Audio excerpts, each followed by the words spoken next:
Hello and welcome back. Today I'm talking about screen addiction with a special focus on school readiness. Thousands of young children will be starting primary school in September. They were born into the post-pandemic era, and then screens became such a lifeline for everybody. Many of these children would have met their grandparents on screens.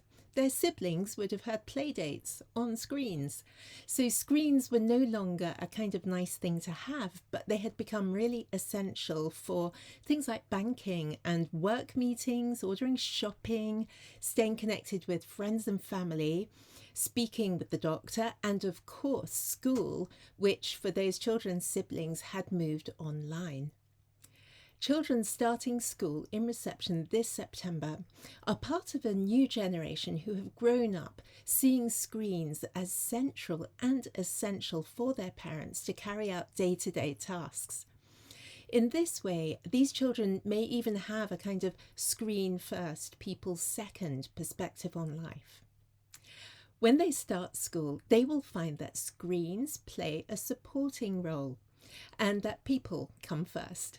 The emphasis at school in the reception class really is on building social skills, listening skills, empathy, and learning through play as the absolute starting point. The transition into reception has always been easier for some children than others. But today, I saw a post on social media that signalled a massive shift is underway in the relationship between the parent, the child, and the screen. In this post, a mother described how she was struggling to listen to her toddler who was talking about Thomas the Tank Engine. I think it was a video that he'd seen. She introduced him to AI so that he could have this conversation with a bot on a tablet. And then she discovered that he chatted with the bot about Thomas the Tank Engine for more than an hour. Now, if the child interacts with the tablet in this way, rather than with the parent, the child is actually learning to build a bond of trust with the internet, because this is the natural outcome of such a rewarding social interaction. It might seem absolutely harmless on the surface, but if the parent or caregiver is unable to give the child the time that they need to express themselves and to share their enthusiasm, to speak endlessly perhaps about their favourite characters from a story, then this will impact their social and emotional development, not to mention placing them at a higher risk of trusting strangers on the internet. Now, that was just a little anecdote.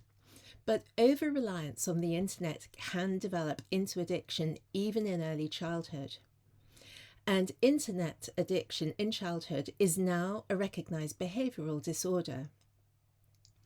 In 2022, academics estimated that the global prevalence of internet addiction among children was almost 14%. In early childhood studies, researchers tend to speak much more in terms of the risk of internet addiction rather than internet addiction per se. Now, there are three main clusters of problems associated with this risk. First of all, mental health issues of anxiety, emotional instability, and depression. Secondly, there are physical issues, headaches and eye problems and musculoskeletal problems. And thirdly, there are broader, more systemic issues such as declining performance, sleep disorder, antisocial behaviour, speech delay, and even impeded growth and development. Obviously, all of the above affect a child's capacity to focus their attention and to access the curriculum once they're at school, whether that's through play-based learning or learning to read and write and work with numbers. Researchers have also identified four main reasons for a higher risk of internet addiction. The first one is limited self-control. Young children under the age of 7 have relatively poor self-control because they're still learning how to manage their impulses, their emotions, and their big feelings. Parents need to help them with this. They need to maintain a really good mental state for themselves so that for their child they are modelling self-control effectively. The second main risk factor is incomplete brain development. Young children have immature minds. They absorb everything in an unfiltered and sort of syncretic way. They absorb things whole without taking them apart or analysing them. This is very good in a way because it allows the child's system to quickly assimilate the relative safety or threatening aspects of their environment and to adapt accordingly. The child's attention needs to expand and to strengthen as their executive functions come online so that their minds can actually develop beyond this stage. The internet, however, tends to package content for children in such a way that it compresses their attention into small, intensive bursts of reactive energy, which tends to reflect the patterns of vigilance towards a threatening environment, rather than the rhythmic patterns that are needed for optimal self-sustaining states of focus, which help schoolwork, and these are also known as flow states. So now we come to the third main risk, which is parental limitations. Parents are the role models for their children. Imagine a child sees the parent scrolling and swiping constantly, looking for signs of affirmation or reassurance. Now imagine that child in the parent's arms, enjoying a story, pointing to the illustrations and talking about them. This kind of influence is foundational for the child. Children need parents to be reading with them, playing with them, taking them to outdoor spaces. The fourth main risk that researchers have also looked at is how parents limit screen use. Now, I am a fan of star charts and rewards for children when we want them to adopt a new behaviour. However, if we apply this tried and tested approach to managing screen time, the whole thing backfires. So why is this? The screen itself is already a reward because the content is designed to excite the reward system. Removing the screen means removing the reward itself, which is why children become so despondent or anxious or irritable. This reward system works very rapidly on a yes versus no binary pattern. If a parent rewards a child for complying with a screen time limit, they have simply reinforced the affirming power of the overall activity. If parents are punishing a child's failure to comply with a screen time limit, they place themselves, the parents, in the no category.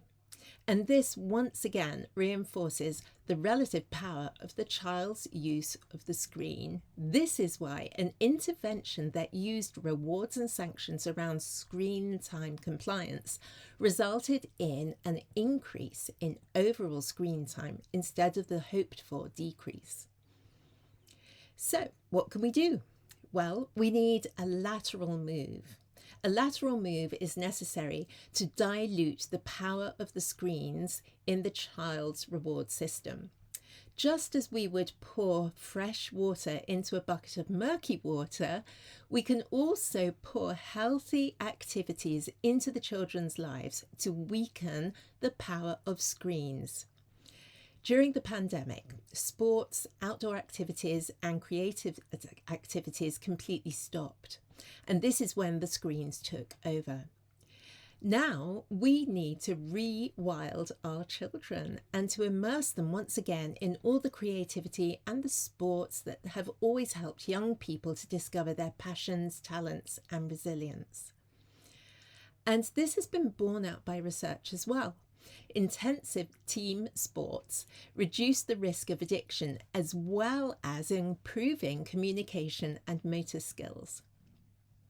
However, the prevalence of screens across the population shows that approximately half of parents support their use in child's early years.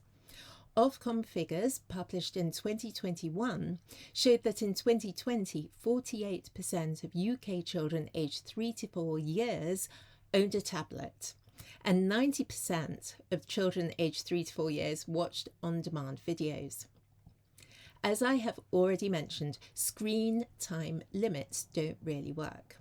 A study published in the Journal of Pediatrics in 2018 surveyed more than 19,000 parents and found no benefits of following screen time limits recommended by the American Society of Pediatrics in 2016. Other academics have argued that the metric of screen time is actually too broad and too simplistic to offer useful guidance to parents. I think there are two main problems facing parents who are, at the moment making these enormous decisions that are really foundational for their child's future health and well-being. The first problem is that the research on digital technology use in young preschool children is only just emerging. And the second problem is that digital technology is evolving so rapidly that the relatively slow pace of research will never be able to keep up with technological change. And I'd add that although we might look to science for guidance, traditional models of research are no match for the growth of AI, which is enabling the entire tech sector to develop at an even faster pace of change. A review of 95 research papers on the effects of screen use in young children was published last month, and it showed that problematic digital technology use was associated with 28 undesirable outcomes, including developmental delays in language, cognition and motor development, as well as poor sleep, poor eating and poor ability to delay needs. They also found obesity and vision problems. The review concluded that uses of digital devices that were associated with higher risk were those that used screens for bedtime use, solitary use, and use for emotional regulation. And of course, each of these are the contexts which traditionally involves a parent comforting, affirming, and reassuring the child. So let's remember that we are dealing with very powerful technology that really can shape lives. I'm going to be talking about this in my next webinar, and I'd absolutely love to see you there. But until next time, thank you for listening, and bye for now.